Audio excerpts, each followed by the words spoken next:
Today we're going to be making one of my favorite pieces of Christmas decor, a quilted stocking, and specifically a quilted stocking with a cuff.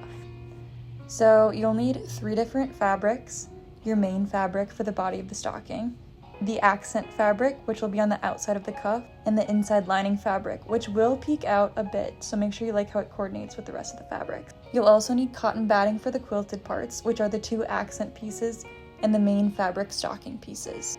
I created my own stocking shape, but for reference, the stocking is 9.5 inches wide at the top, 21 inches at its longest point, and 15 inches from heel to foot.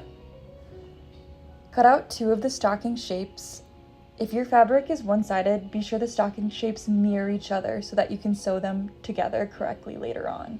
And then do the same for your inside lining fabric. Next, we'll cut out the outside cuff pieces from the accent fabric. The width should be 1/2 inch greater than the opening of your stocking, and the length should be about 4.5 inches. Now it's time to add the batting. You'll only add the batting to the 4 outside pieces, so the main body of the stocking and the accent cuff fabric.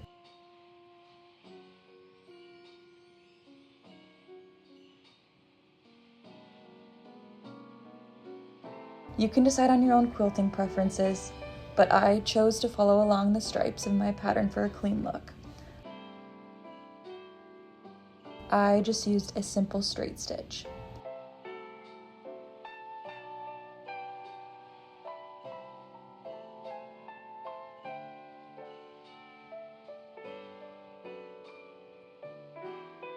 After you finish quilting, clean up the edges by cutting off the excess batting on all of your pieces.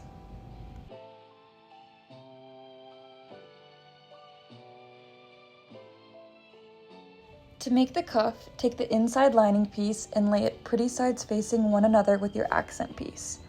Sew along one long edge, and then do the same with the other pair. Once you finish that, open them up and match each piece with one another, again pretty sides facing each other.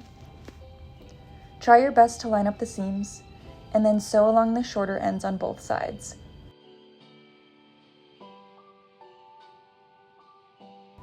Flip it around and ta-da! You have your cuff.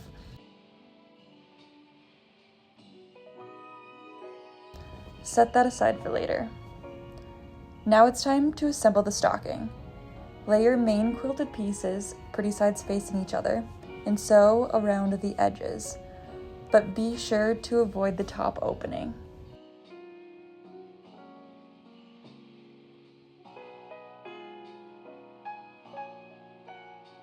Do the same for the inside lining pieces, but leave a hole on the front part of the stocking lining so that you can flip it inside out at the very end. To make the fabric loop for hanging, take a small piece of the main fabric, add batting in the middle, and fold it together. The main purpose here is to hide any raw edges by folding them in. Sew that down and set it aside. And then this is where it all starts coming together. We're going to connect the cuff to the stocking with a stitch around the top, so be sure to line up the raw edges on both.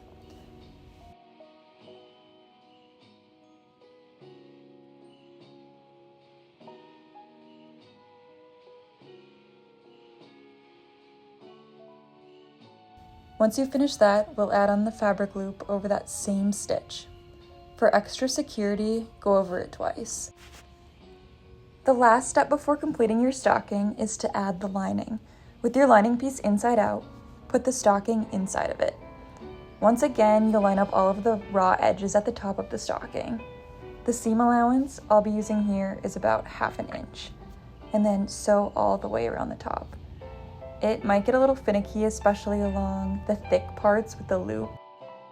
Then, using the hole you left in the lining piece, flip the stocking outside in. Confirm everything is looking how you want it, and then sew up the hole. And you're done! You've officially made a quilted stocking.